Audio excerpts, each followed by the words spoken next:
VNews.pk Quetta से मैं हूं गालिब निहाद।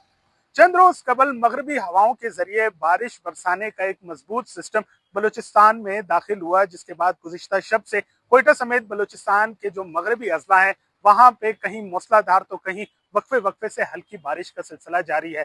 बात करें अगर बलूचिस्तान के सूबाई दारुल हुकूमत कोयटा की, तो कोयटा के भी जो नशेबी इलाके हैं वो ज़ेर आब आ चुके हैं, जबकि बलूचिस्तान के बेशतर अजला में भी नदी नालों में तुगयानी देखने को मिल रही है। प्रोविंशियल डिजास्टर मैनेजमेंट अथॉरिटी के मुताबिक 24 मार्च से जो बारिशों का सिलसिला शुरू हुआ था उसमें अब तक बिजली गिरने और मुख्तलिफ हादसात में 7 अफराद लुक़्मा अजल बन चुके हैं, जबकि 4 अफराद जख्मी हैं। बारिशों के सबब मुख्तलिफ मकामात पर मकानात भी मुनहदिम हुए हैं, जिनकी तादाद 120 बताई जा रही है। इसके अलावा अगर बात करें गुलिस्तान की, तो गुज़िश्ता रोज गुलिस्तान के इलाके में सैलाबी रेले में एक गाड़ी जो है वो बह गई, जिसे निकालने के लिए रेस्क्यू ऑपरेशन जारी है।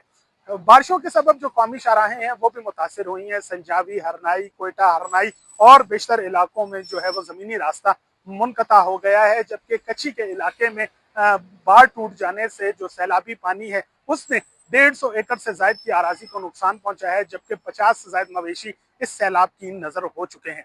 दूसरी जानिब प्रोविंशियल डिजास्टर मैनेजमेंट अथॉरिटी मुख्तलिफ इलाकों में इस वक्त रेस्क्यू और रिस्पॉन्स का ऑपरेशन जारी रखे हुए है।